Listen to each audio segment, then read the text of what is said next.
Shalom semua, welcome di episode ketiga Super Love Podcast Rekoleksi 19. Di sini ada Denny dan Arya. Jadi hari ini kita akan bahas apa nih, Ko? Kita mau bahas tentang Infinity War, Dan.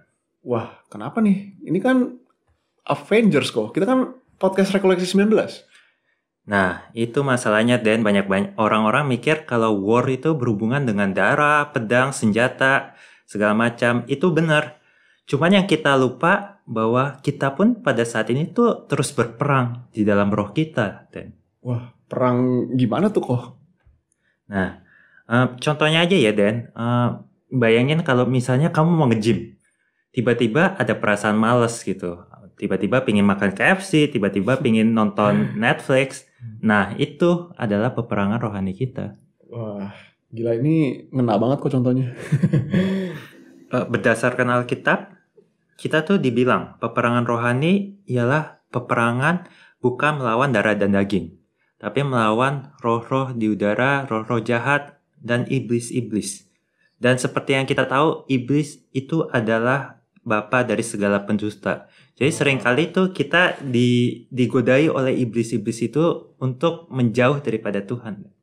Kalau dari kamu ada pengalaman nggak tentang peperangan rohani ini, Dan? Aku langsung kepikiran sih, kok ketika aku lagi capek atau aku lagi banyak pikiran, rasanya tuh gampang banget gitu buat ke-trigger, gampang banget buat emosi. Dan ketika aku ngerasa aku pengen berubah ke arah yang positif, kayak selalu ada aja yang nahan aku gitu. Jadi menurut kamu di peperangan rohani ini nih, kok gimana caranya kita bisa jaga diri kita? Sebenarnya caranya gampang sih, Dan. Dan di komunitas PA pun juga seringkali kita juga udah ngomongin itu. Itu adalah ginosko dan berhubungan dengan Tuhan. Kita tuh harus sering-sering berdoa, sering-sering mengenal Tuhan dari firman, dan kita juga bisa berpantang dan berpuasa juga. Terutama saat-saat ini masa Lent kita juga dituntut untuk berpantang dan berpuasa. Dengan berpantang berpuasa, kita tuh mematikan kedagingan kita dan mengutamakan kerohanian kita. Jadi ketika iblis menyerang kedagingan kita bisa menggunakan roh kita untuk bertahan dari serangan iblis tersebut.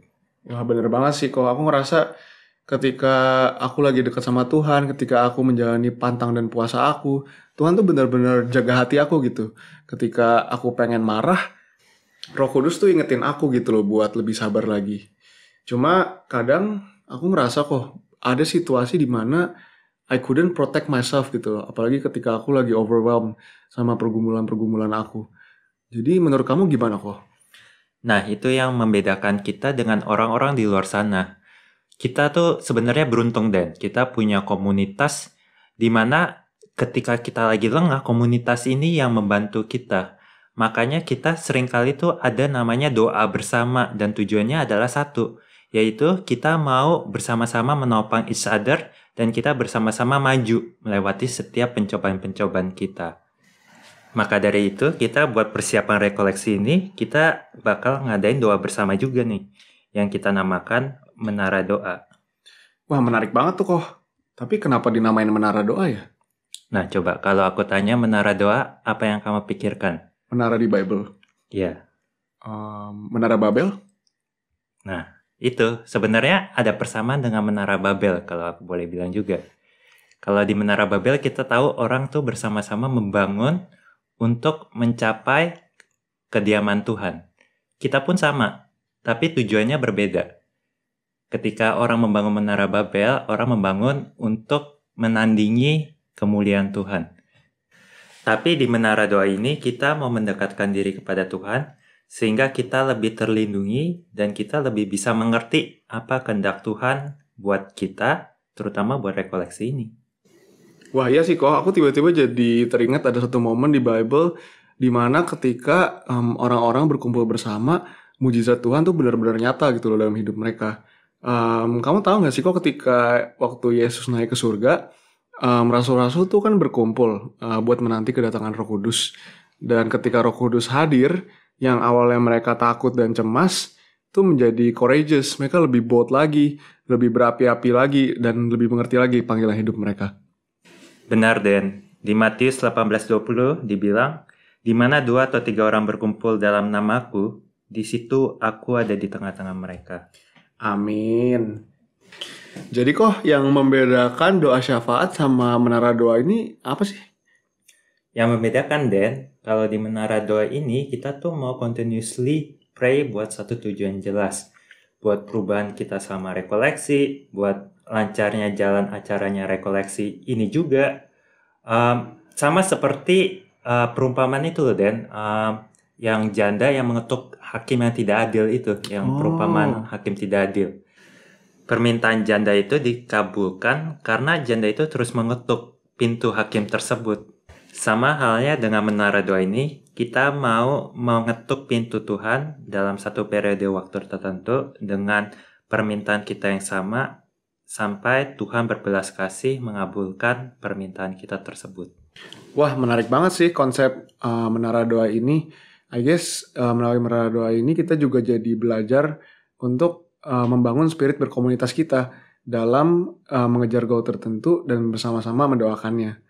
Jadi kapan nih kok menara doanya bakal diadain? Kalau kalian tertarik, kita mengadakan menara doa ini bisa dihadiri oleh semua orang yang akan diadakan tanggal 21 Maret dari pagi hingga sore hari. Detailsnya bakal menyusul dan bakal di-share di grup peserta rekoleksi.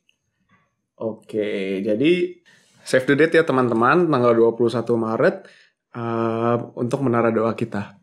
Jadi since kita udah di akhir podcast kita ini, kita mau akhiri dengan satu pertanyaan yang akan kita tanyakan ke teman-teman.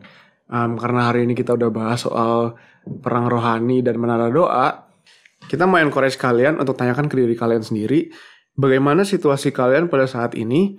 Apakah kita udah lebih aware akan godaan iblis dalam hidup kita, dan bagaimana kita menanggapinya? Mari kita berdoa. Dalam nama Bapa dan Putra dan Roh Kudus. Amin. Allah Bapa Surga, terima kasih Tuhan, kalau kami boleh diingatkan sekali lagi bahwa kami selalu mengandalkan Engkau dalam peperangan rohani kami.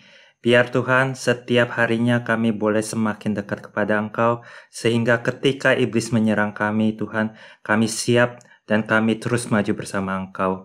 Terima kasih buat saat ini, dan kami juga mau berdoa Tuhan untuk persiapan kami menjelang rekoleksi, biar kami pun boleh tetap berpegang teguh dalam pendirian kami, dan kami mau berubah di dalam rekoleksi di dalam Engkau. Dan kami mau serahkan seluruh doa ini ke dalam nama Engkau Tuhan kami, Yesus Kristus. Amin.